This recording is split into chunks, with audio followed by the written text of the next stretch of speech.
Hello, everyone, and welcome back to another episode of the 8-Bit Adventures podcast. I am your host, Sean Hayes, and I'm here to bring you the latest and greatest gaming news of the week. This is episode 339, broadcasting live on November 8th, 2025. Not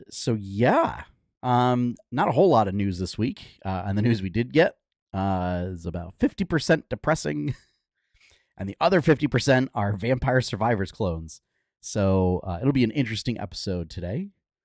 And then as far as the review, we're gonna talk about Whispers in the Well. So Lorcana fans out there, we'll have some discussion of that as it's out now.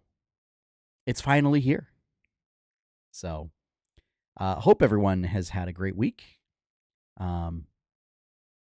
I've been playing more Valheim the board game, so both with my son and with my D&D group as I think it's going to become our sort of off night game. So when we don't have enough players to show up for D&D, when we don't get a full group, we'll often pull out a board game and do that. And I think Valheim, with its campaign mode, might become the new thing. We were playing Mythwind. Mythwind's great. I love Mythwind. It's really hard when it's really in that, like, Mythwind works best if you play it regularly, and fairly frequently. Just because there's a lot of mental load on how to play each of the characters. Whereas Valheim's much easier to understand. And, you know, it has a discrete playtime of like about 2 hours. Whereas Mythwind, it doesn't really have an end time. So it's usually like you play through a season, in a single play session, but then, it might be a month and a half before we end up playing something again, or ideally longer in between, because that means that we're actually playing D&D or Daggerheart. So Valheim, I think, is going to switch over, because it's so much easier to pick up. Like I was able to play it with my 5-year-old. So just to throw that out there. And we so over at our local game shop, we had our Whispers in the Well pre-release sealed tournament today. Did not do well.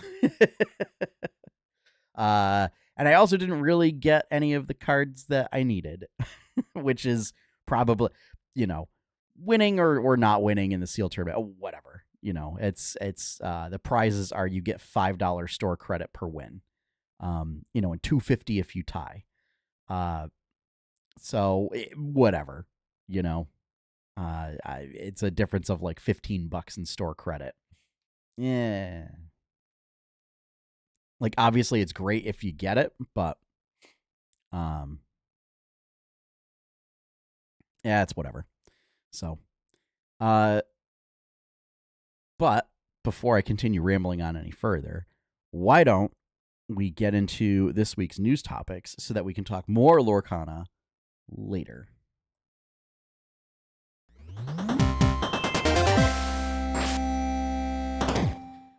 All right, so first up, IGN reports that GTA 6 is once again delayed until November 19th, 2026. So for those of you who have been waiting for it, there's still even more stuff is going to come out before GTA 6. However, I think the bigger news is Rockstar. It was either Rockstar or Take-Two fired somewhere between 30 and 40 employees in the UK. What they claim is gross misconduct for leaking like internal information to third parties. All those employees are union employees. And they claim the situation was the claim is that they're in a Discord group on a server for their union, and that there are non-company people in this Discord group. And the claim from Rockstar is that that they leaked, private company information to the non-company members in this union group. But the folks who were fired insist that what they were sharing was like union business. So yeah, the union stating this is a clear case of union busting. So yeah, this is a big controversy. So yeah, I think that's the bigger news than GTA 6 is getting delayed again, because that's not news. That's just, it's another week, and therefore it's delayed further. And I mean, here's the thing. I mean, at least it has a release date. You know what doesn't have a release date still is the Elder Scrolls 6. That one that got revealed like back in, what was it? Was it revealed back in 2017? At E3? Back when E3 was still a thing. So yeah, I hope all these employees are able to get some sort of justice, because it's entirely likely that this was all done illegally. So, hooray! In much lighter news, Achromi, indie developer Achromi, is developing a Survivors game, which I don't know what folks are landing on for the Vampire Survivors genre. So I'm gonna coin it as the Survivors genre, where very heavily inspired by Vampire Survivors. So you have a single character, you move it in a two-dimensional-ish space, and you have attacks that fire off automatically from a variety of weapons. And the goal is to face like ever increasing waves of enemies, and you get weapon progression that helps your weapons, more efficiently defeat enemies. I would even say,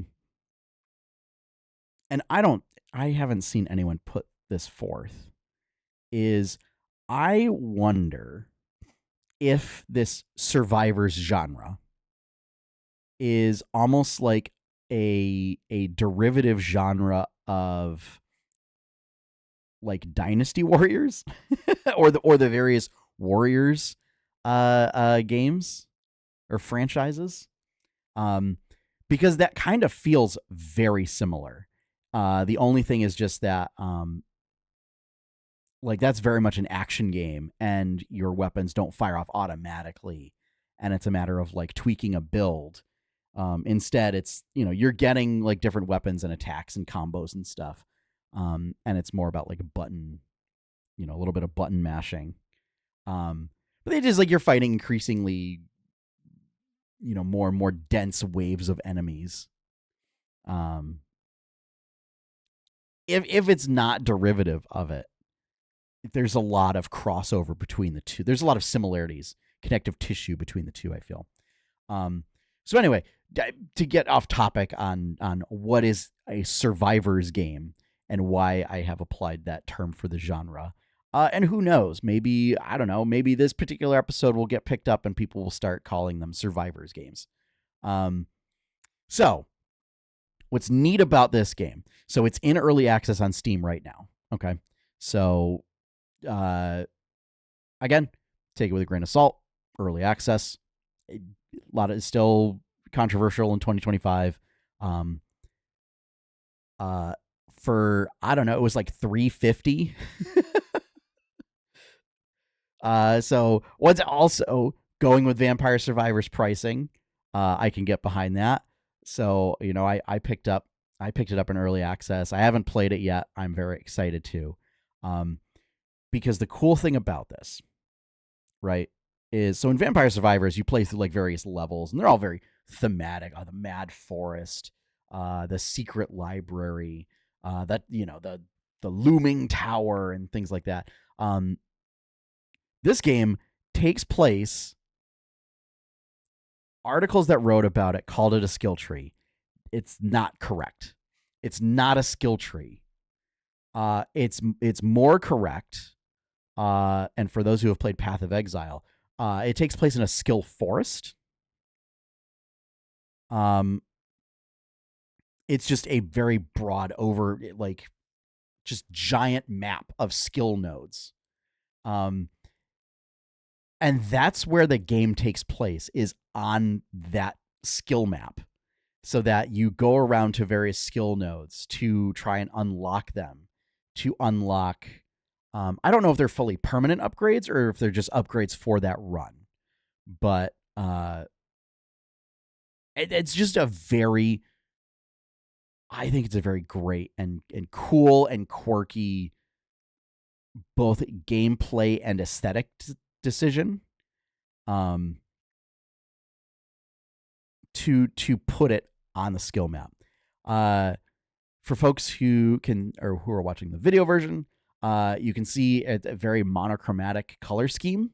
For audio listeners, I will describe it. So all of the characters are like just in sort of this pale yellow.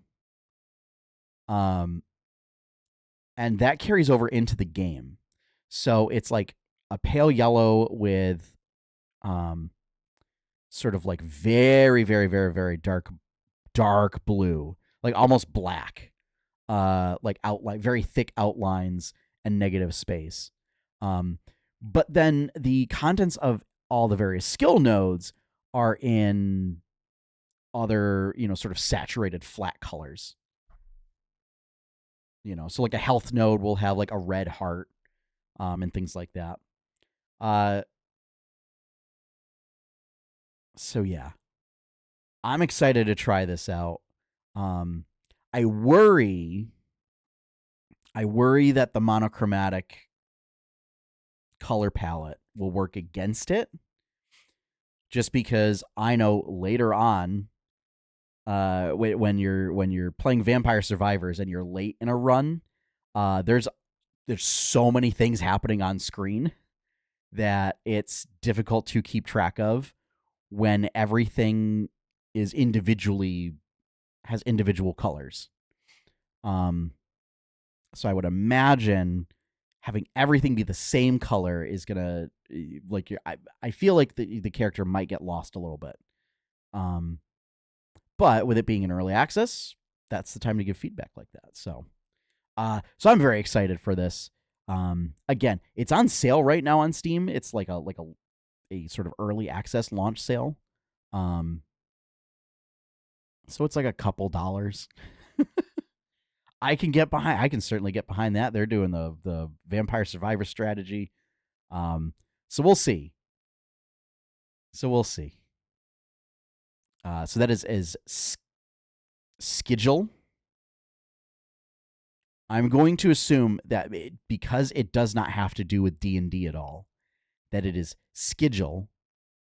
Because I assume it's like a quirky play on like skill and sigil, like sigil skill, as opposed to the extraplanar city, which they insist on calling sigil in D&D. So, next up, again, back to distressing and depressing news. Bloomberg, via Jason Schreier, reports that an internal presentation discussing restructuring its overseas publishing arm for Square Enix will lead to mass layoffs in the US and the UK. I guess they are looking at restructuring all of their sort of foreign publishing arms in an effort to reconsolidate back in Japan. And as part of that, likely, Square Enix is going fully all in on AI, which I don't care for. I don't like. And they have said they are committed to having 70% of its QA testing handled by generative AI by the end of 2027. That is incredibly ambitious, given where that technology is currently, especially since like we're kind of at the tail end of 2025. So really, they're like in a year's time. But this also means in a year's time, they're looking to essentially reduce its QA workforce by 70%.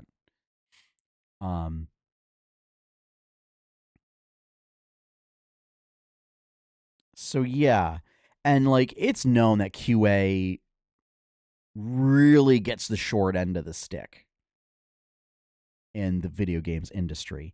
It's often, they're often contractors and not full employees, or they're part-time. They often don't get benefits. But it's also usually the first department that ends up unionizing for these very reasons. So, yeah, I'm not thrilled about Square Enix's decision making with this. So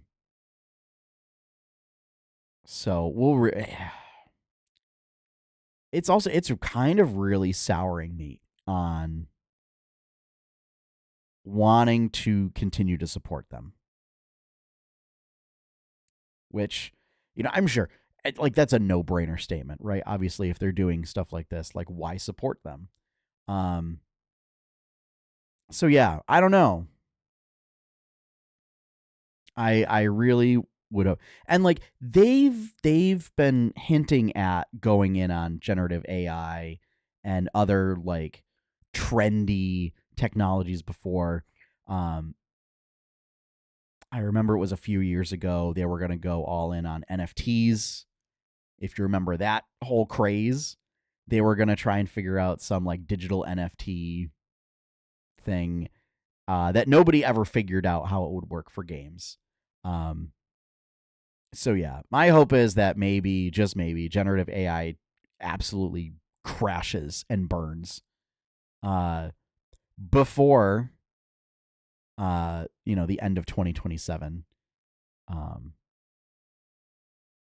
you know what? Honestly, I'm gonna be petty. I certainly would hope that it happens, because like if Square Enix is gonna like just continue to lay off people in an effort to pursue this generative AI path, I hope that maybe, I mean, best case scenario is it all burns, it all crashes and burns before they lay off people, right? If it's not going to happen, I'm not going to shed any tears if they go all in on generative AI and then like it implodes.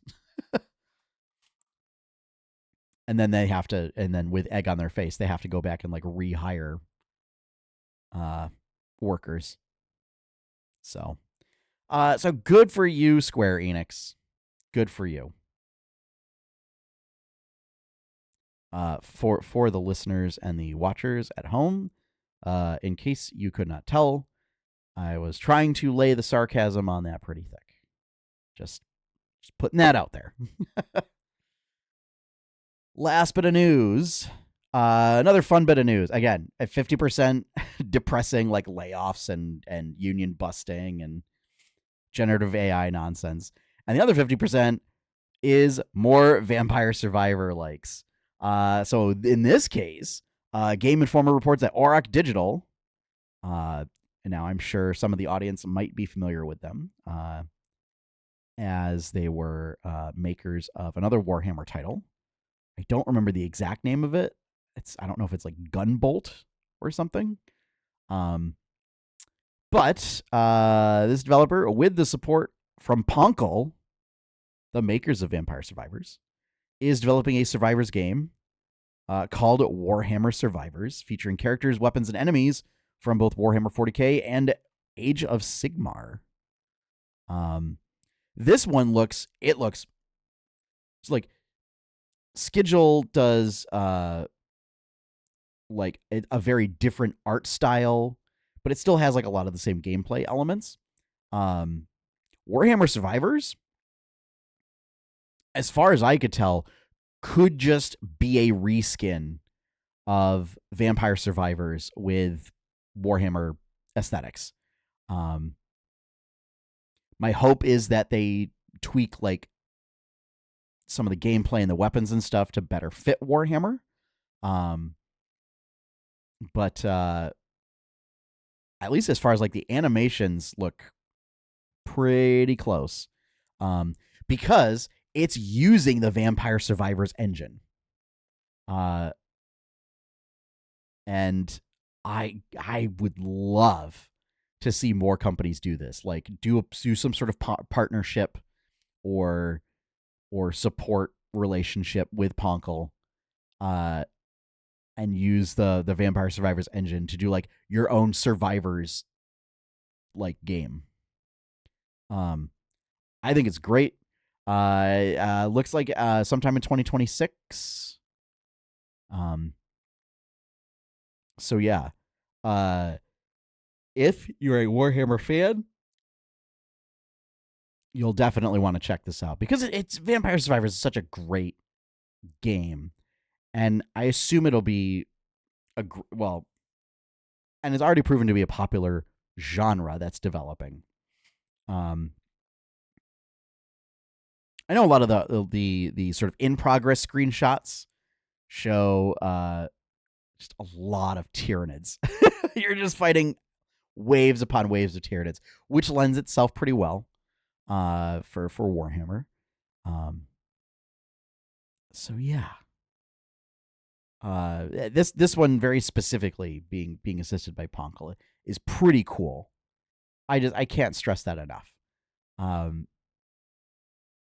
So yeah, I mean, kudos to them. Like, I am familiar with Warhammer lore. I haven't played any of the Warhammer games. And I don't know. I think I'm still content to just like watch other people who really get excited about them, play them. But I hope this game's super successful. And I think it will be, because like again, everybody loves Vampire Survivors, and I think there's a lot of overlap between that group and Warhammer fans. So, again, 2026, still in development. I don't think they're doing early access, or that might be like the early access launch date if they do decide to go that route. So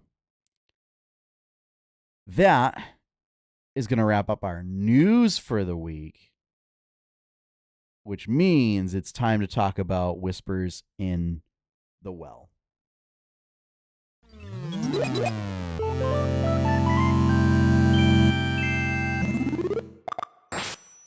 All right, so Lorcana's 10th set, Whispers in the Well, is out now.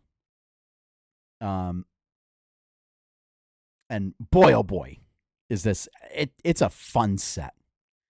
Like I said, I did not win any matches today. The best I did was I had 2 losses and a tie.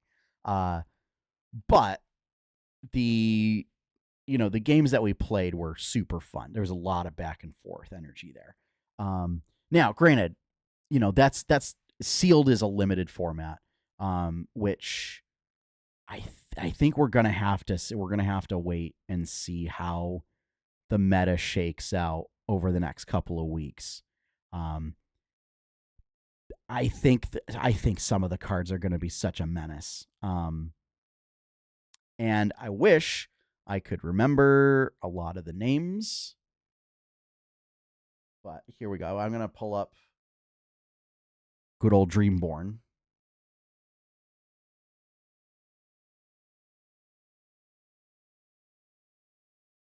Just to get, so I know it's let's see, where are these? Spooky Sight. Also very heavy Halloween theming in this set. Love it. Absolutely love it. Very spooky.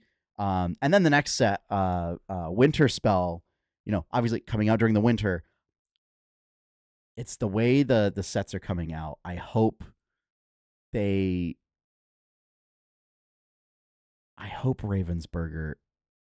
is like looking at the theming around the time of year that these sets come out. Because it's cool. It's cool to get, granted it would have been cooler like a week ago, like at Halloween, but it's cool like around Halloween to get like Headless Horseman and Black Cauldron and Gargoyles cards.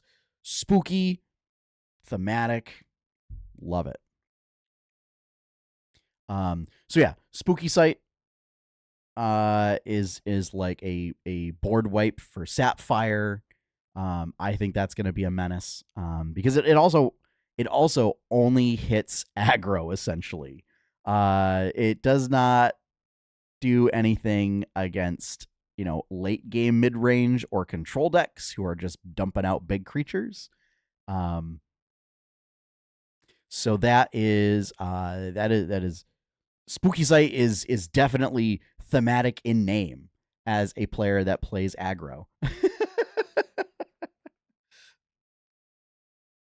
And then also there's like Sudden Scare, which is like the baby version of it. And again, Spooky Sight is Headless Horseman with like classic Mickey like Ghost Hunters, and then Sudden Scare is directly classic Mickey Ghost Hunters. And like I've watched this short, I couldn't tell you how many times I've watched that short. It's one of my favorite Mickey cartoons. So that's just cool. Then they bring back the ghosts and the classic art style for that. I opened up a Black Cauldron today. So Black Cauldron, it very thematic with abilities. So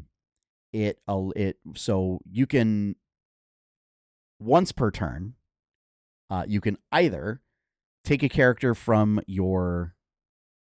It's just a character, right? Yeah, take a character from your discard, put it under it, or you can instead, like pay an ink and exert it to then be able to play by paying for them. You don't get to play them for free, but by paying for them, you can play any of the cards that are under the Black Cauldron. So that's cool. I was able to do some cool stuff. It's a little slow. I don't know if it's going to be very meta viable. Especially since like a lot of the really scary board wipe stuff against Amber is going to be cards that like Spooky Sight that don't they don't banish your characters, so they aren't going into your discard pile. So that's a bit of a problem.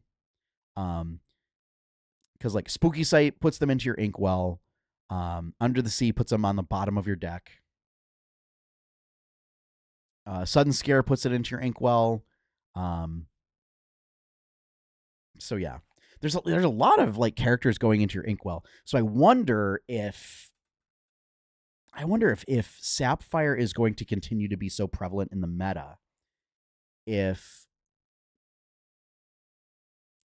Amber Steel aggro in particular decides to shift things a little bit and throw in like a couple of larger characters.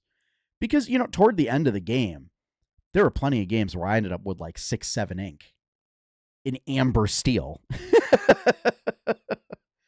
So yeah, in particular, one of them would be Goliath from Gargoyles, Goliath clan leader, where you basically get Doc's ability every turn. So for 6, he's a 6/5. He quests for 2. He's a hero, notably. He's also a gargoyle. At the end of each player's turn, if they have more than 2 cards in their hand, they choose and discard until they have 2.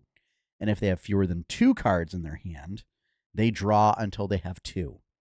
And then he has the standard Stone by Day ability that all of the gargoyle cards have, where if you have 3 or more cards in your hand, he doesn't ready. Which notably, so obviously the thing that most people think about is at the start of your turn. But this means that if you have 3 cards in your hand, like during your turn, and you try and ready him with an ability, you can't. So that's something to keep in mind for folks. I don't know if a lot of those abilities will be used in combo with steel. But I mean, there's some amber stuff where you can ready characters. It's much bigger for Ruby. But I don't know if you'd use that Goliath to. I mean, it's got a big body, so like you could obviously use him to challenge stuff, but I think it's better to just quest with him for 2 and just have those defensive stats. Being a 6/5. He hurled his Thunderbolt. So great. I can't wait for Infinity, where people are doing both, and then along came Zeus. He hurled his Thunderbolt. I'm stoked. I love it.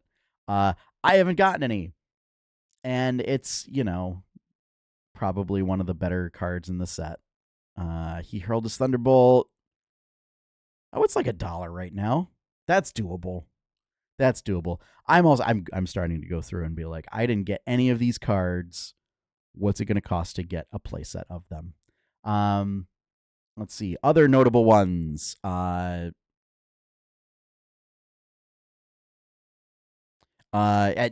particular, at the tournament today, Headless Manhorse was like the tournament favorite. Absolute menace and limited. Will not see any competitive play.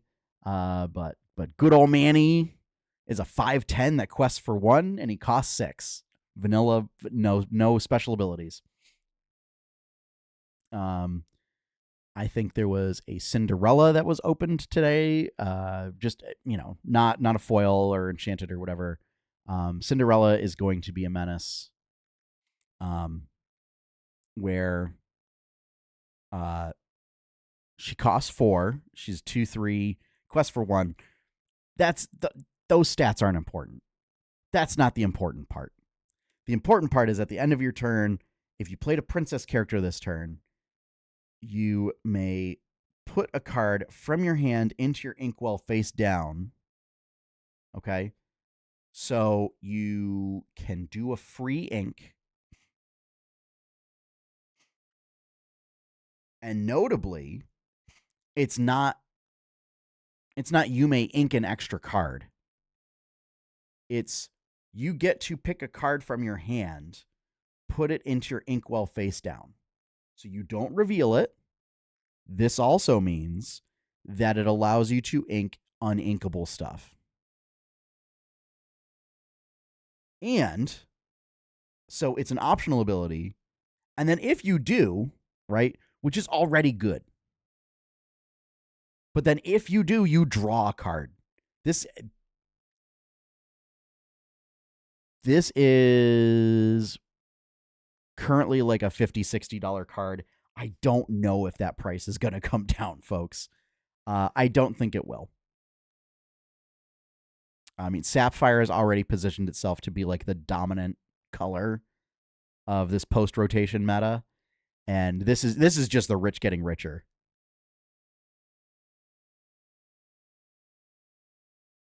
So, and then let's see.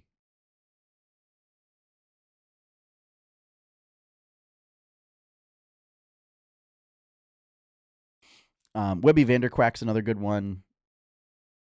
The Floodborn one, where she costs 4, but she has Shift 2. She's 2/4, Quest for 2. She has Ward. That's really nice. And whenever she quests, if an opponent has more ink than you in their inkwell, you can put the top card of your deck into your inkwell face down and exerted. So it's green ramp in a way that we have seen before with like Hey. And does sort of the green identity thing, one of the green identity things of, or emerald identity things of my opponent has more stuff than me, so I'm gonna catch up.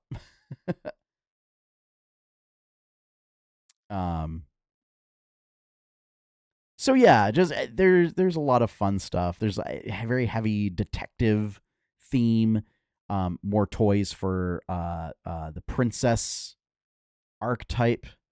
Princesses might be a viable strategy this go around. But God, I really want like a Horned King Black Cauldron deck to work. And the problem is they put like the core 3 cards that you would need across 3 different colors. So this is Castle of the Horned King is in Sapphire, where once during your turn, whenever character quests here, you may ready chosen item. So it has great synergy with the Black Cauldron, right? Because either ability requires you to exert the Black Cauldron. So that means that like you could get a character out of your discard and then play it the same turn. Very resource intensive. It would cost you 2 extra ink to do that, but you could do it. Black Cauldron itself is an amber, but then there is a Horned King, a rare Horned King, where he's a 2/2 for 2, quests for 1. But during your turn, if one or more cards have left a player's discard this turn, he quests for an additional 2. So you could use Black Cauldron, draw something out, and then quest with him for 3. Seems pretty good. Would be a lot better if you could also splash in Sapphire and then ready that Black Cauldron. But instead, you have to pick and choose what you want to do. Notably, I think it might go well in a Princess deck because Princess decks typically want to run Queen Sensor Core. And so readying Queen Sensor Core and using it again in the same turn is not a bad source of card draw. And that there's more removal options available to Sapphire now. So that also yeah, Amber got a cool removal item in the Horseman Strikes, where you can draw a card for 3 inkable. You draw a card, then you may banish chosen character with Evasive as a way to just kind of thumb its nose at Dumbo. Although I don't think Dumbo's going to be the problem. So it feels like, unfortunately, that this has come a set too late, where I think Sapphire Steel might turn into the big thing. Or I don't know. Maybe Blurple still has enough tools to stay on top. I'm curious to see if this set causes Amber Steel aggro to just fall out of the meta. I don't know. If it does, I'll be sad because that's what I play. So yeah. Or we'll just have to figure out how to go even faster. Just gotta go as fast as we can. So yeah. The Enchanteds in this set are gorgeous. Like, it's one of those where, like, looking at the images, they don't necessarily look great, but that's because there's gold foiling on them that doesn't translate to JPEGs. So yeah, sadly, I did not open any enchanteds. We'll see what happens during the draft. Right now, Cinderella, it's the most expensive card of the set at $325. The enchanted version. It's absolutely beautiful artwork. I'm just looking at some of the art. It's great. It's such great artwork. And I forgot to talk about Malicious, Mean, and Scary, which is it's an Emerald Song. It costs 3. Put a damage counter on each opposing character. This is a case where I feel like I may end up having to pivot. Like if I determine that that if Amber Steel aggro isn't gonna work, I might have to pivot to Emerald Sapphire, specifically for running the Floodborn Prince Philip that got reprinted and fabled back from set 4, where wasn't good then, but he's like a 6/6 evasive that quests for 3. He costs 9 Floodborn, at shift 6, but when you play him, you banish all damaged opposing characters. And now there's a 3-cost shift target for him that's also inkable. Because previously, there was a 4-cost Prince Philip, Warden of the Woods. That also, he was decent, but as an uninkable card, it was a bit rough. But he gave all of your other hero characters ward. So just the combo of having your 3-drop Prince Philip that has ward himself, and I think he's like a 3/2 that quests for 2. You can have him sing Malicious, Mean, and Scary to put a damage counter on everybody. Means it bypasses resistance, bypasses ward because it hits everything. And then you shift the Floodborn on top, and now you've just board wiped. Granted, it's a 3-card combo, but the fact that if you're running Emerald Sapphire, that means you can also do Under the Sea. You could do Spooky Sight. And I think the combo requires Sapphire because you need to ramp in order to be able to do it so that you can keep up. Yeah. Sad thing is, I'm definitely not going to get my hands on any of the Cinderellas. And I think that will be a problem. Because I think Cinderella is just going to be such a menace. Because it means that Sapphire. So you turn 1, you do whatever your turn 1 play is. Turn 2, you do your ramp, as you do with Sapphire. So then on turn 3, you have 4 ink and you play Cinderella. So then on turn 5.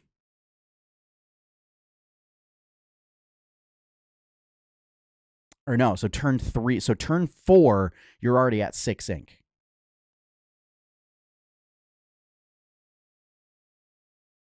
Although that does kind of break the thing a little bit because Prince Philip costs 3.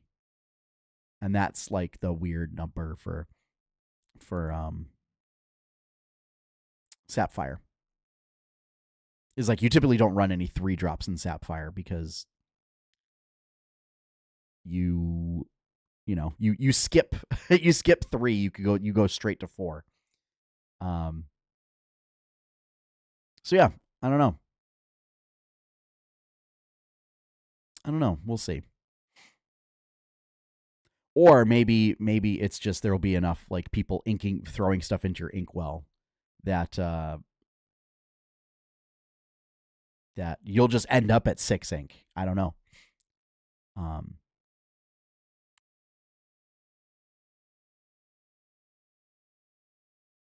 yeah, I don't know. I feel like, you know, maybe Emerald Steel works. um, I feel like the big thing with Emerald Steel though is that you don't have enough card draw. Yeah, that's definitely still the big issue. Card draw is still definitely an issue outside of Amethyst. So, all right. And then last up, to everyone who did a pre-release event today, God, you got a Horseman Strikes special promo, and it's so good. It's so gorgeous. And I wish they would do more treatments like that. So, yeah, just this is me just rambling about Whispers in the Well. So I'm very excited. It's gonna completely destroy my deck. I'm sure. That I worked hard to finally craft and get to a place where I'm happy with it. So of course, like a new set comes out and it might completely invalidate it, and I don't know. I was kind of joking that like if my deck rotates out of the meta, that maybe I don't compete in the tournaments anymore, and I start brushing up on the rules to do the judge program. Uh, so I'm going to stop rambling now because we are much longer than we normally go for a podcast episode. So we are going to end things here for the evening and for this episode. So thank you all for joining me very much. If you want to see more content from 8-Bit Adventures, check out 8bitadventures.com. If you want to help support that content, the best way to do that is to become a patron at patreon.com/8bitadventures. Big shout out and thank you to all my current patrons. As a reminder, you can support for as little as $1 a month. I do not. So I do a monthly charge. I don't do like per episode or anything like that. Just because at some point I will get back to doing comics and also post those there. I'm not at that place yet, as my children are still small. But finally, our opening theme is One Up by Professor Shy Guy. You can find his work over at professorshyguy.bandcamp.com. And with that, we are done, folks. So episode 339 is all wrapped up. We'll see you next week for episode 340. And as always, have fun, happy gaming, and enjoy your pie cake.